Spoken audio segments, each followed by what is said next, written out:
I got so much motherfucking design on right now. Dirty town.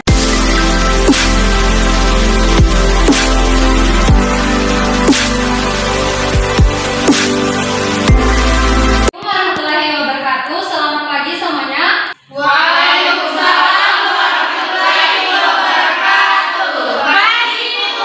Oke, bagaimana kabarnya hari ini? Sehat semua? Jadi sebelum kita cek kehadirannya, saya persilahkan ketua kelasnya Fatima mungkin bisa pimpin temannya untuk kita berdoa sebelum memulai pelajaran kita pada pagi hari ini. Sebelum kita belajar, marilah kita berdoa dimulai.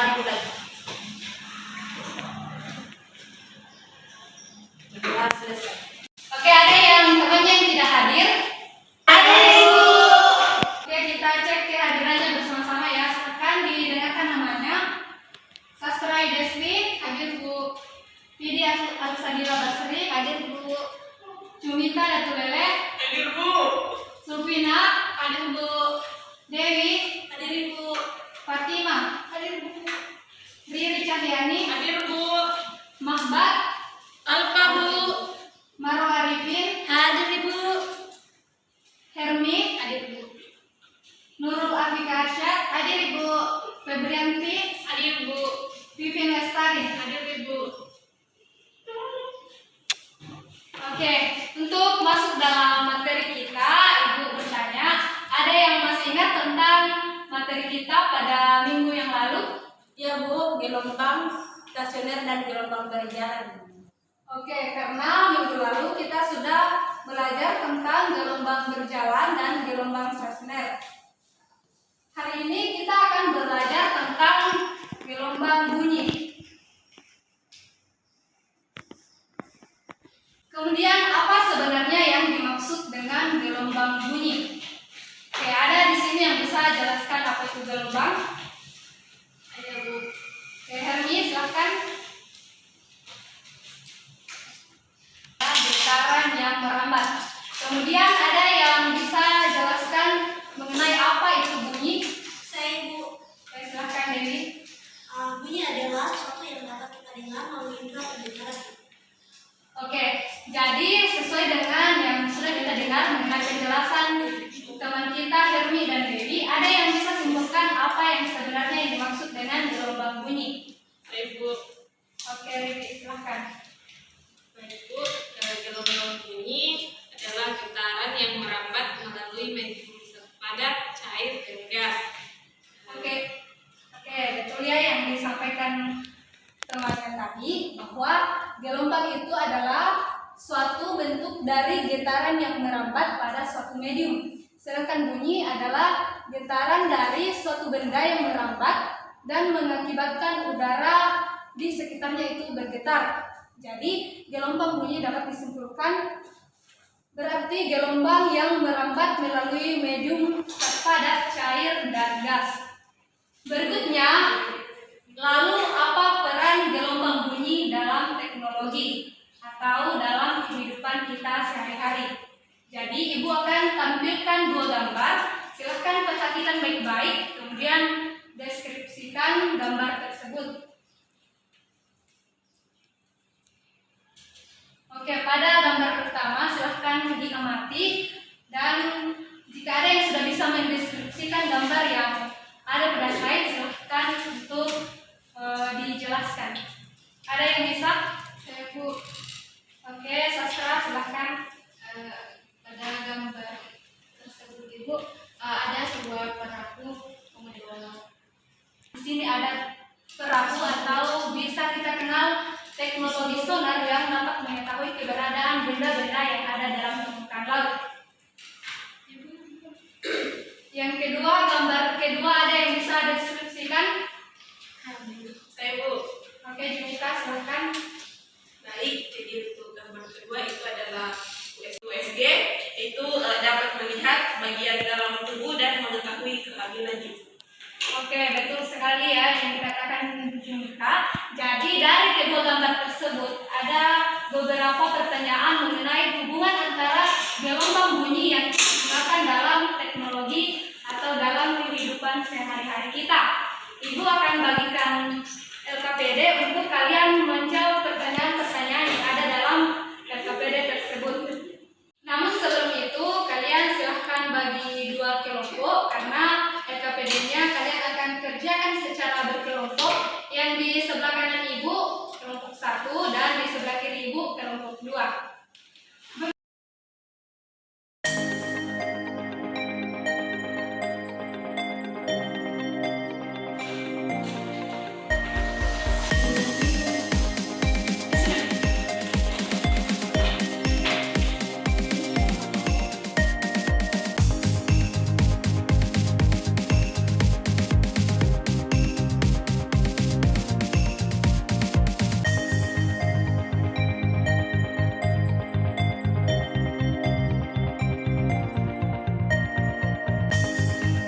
Langsung saja, adapun hasil diskusi kami yaitu yang pertama, mengapa alat teknologi sonar dapat mendeteksi kendaraan yang ada dalam air? Jelaskan bagaimana kerjanya. Jawaban kami, teknologi sonar memancarkan gelombang suara ke dalam air, kemudian gelombang suara tersebut akan merambat ke dalam air dan jika mengenai objek atau benda akan memantul kembali ke sonar. Kemudian pertanyaan yang kedua, pada saat melakukan ronsen di rumah sakit, bagaimana cara kerja gelombang bunyi sehingga dapat menghasilkan gambar pada USG? Jawaban kami, USG menggunakan gelombang suara yang berfrekuensi 20.000 Hz, di mana gelombang akan masuk ke bagian tubuh dan akan dipantulkan kembali sehingga terlihat gambar di monitor. Kemudian yang ketiga, tuliskan kembali beberapa teknologi yang memanfaatkan gelombang bunyi dan gelombang cahaya dalam kehidupan sehari-hari. Ada contohnya yaitu terapi ultrasonik dan pembersih ultrasonik. Kemudian adapun hasil kesimpulan yang kami peroleh yaitu gelombang bunyi dapat dimanfaatkan dalam kehidupan sehari-hari melalui teknologi yang menerapkan gelombang bunyi seperti pada USG dan alat teknologi sonar. Demikian dari kelompok kami, terima kasih. Berikan aplaus untuk jawaban dari kelompok 1. Selanjutnya, saya persilahkan untuk perwakilan kelompok 2 untuk membacakan hasil diskusinya pada hari ini. Terima kasih atas kesempatan yang diberikan kepada kami kelompok 2 dengan anggota Nurul Alam Arsyad, Hermi, Marwa, Pipin, Febrianti, dan Rini Cahyani. Adapun hasil pengerjaan kami pada NKPD peran gelombang bunyi dan cahaya dalam teknologi, yaitu pada pertanyaan pertama, mengapa alat teknologi sonar dapat mendeteksi kendaraan yang ada di dalam air? Jelaskan bagaimana cara kerjanya. Sonar dapat mendeteksi kendaraan yang ada di dalam air karena sonar merupakan sistem yang menggunakan gelombang suara bawah air yang dipancarkan dan dipantulkan untuk mendeteksi dan menetapkan objek di bawah laut atau untuk mengukur jarak bawah laut. Cara kerja sonar ini adalah dengan mengirim gelombang suara bawah permukaan dan kemudian menunggu untuk gelombang pantul. Data suara dipancarkan ulang ke operator melalui pengeras suara atau ditayangkan pada monitor.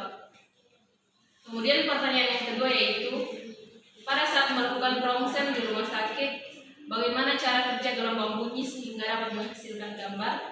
Jawaban kami, saat pemeriksaan X-ray dilakukan, mesin akan mengirimkan gelombang radiasi sinar X secara singkat untuk memindai organ dalam.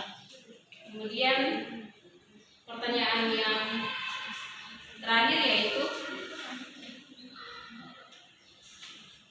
pertanyaan ketiga yaitu, tuliskan kembali beberapa teknologi yang memanfaatkan gelombang bunyi dalam kehidupan sehari-hari selain dari judul permasalahan di atas. Jawaban kami itu terapi ultrasonik, pembersih ultrasonik.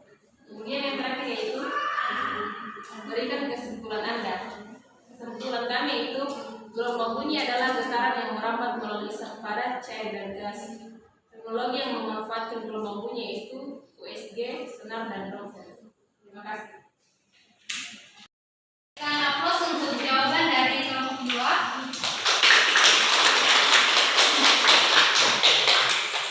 Nah, untuk lebih memperjelas jawaban kita pada hari ini, Ibu ada siapkan video untuk lebih memperjelas bagaimana cara kerja dari USG tadi dan sonar. Silakan diamati baik-baik videonya ya.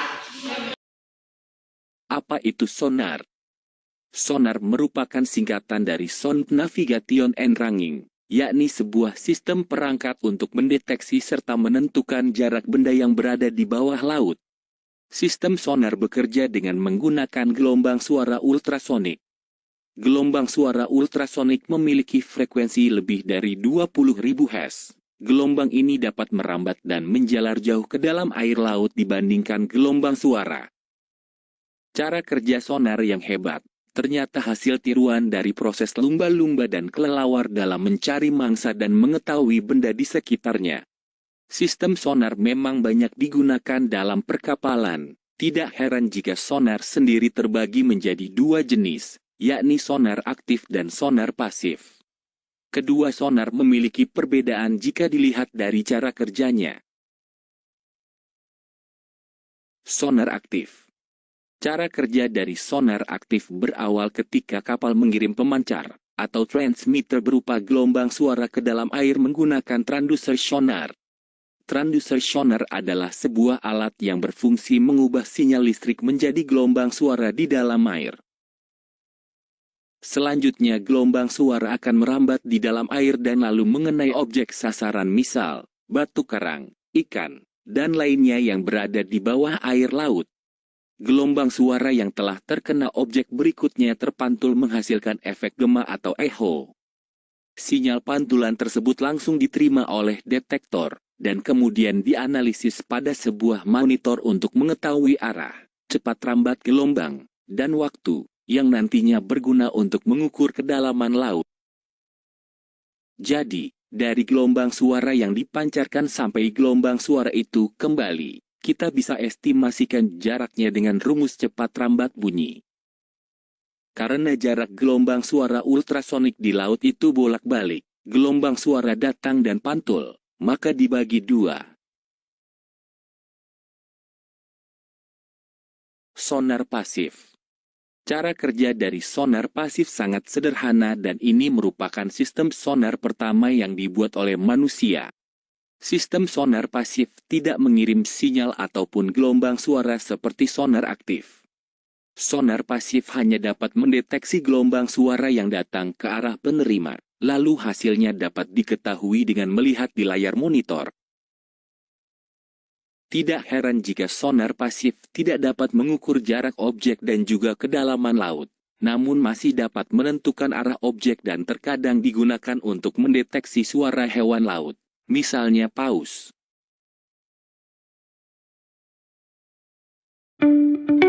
Ultrasonografi atau USG adalah alat untuk mengecek organ-organ yang ada di dalam tubuh.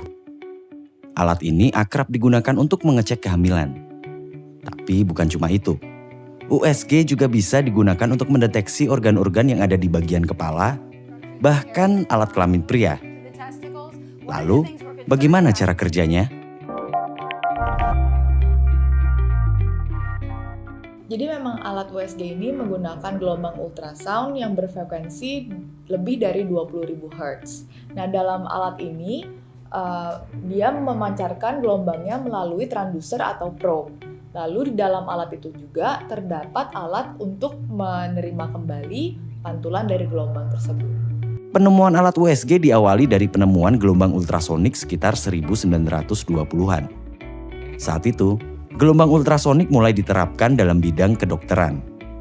Sebelum digunakan untuk mendiagnosis, gelombang berfrekuensi tinggi itu digunakan untuk terapi pada penyakit seperti artritis, hemoroid, asma, hingga kaki gajah.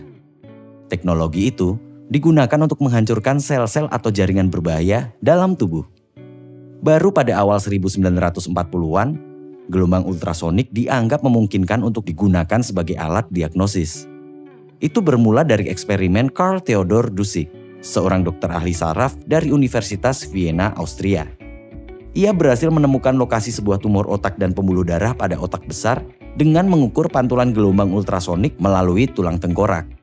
Mereka memindai bagian kepala dengan menggunakan transducer, sehingga menghasilkan gambar dua dimensi yang terdiri dari barisan titik-titik berintensitas rendah. 1 dekade kemudian, George Ludwig, fisikawan asal Amerika Serikat, menyempurnakan temuan Dussig.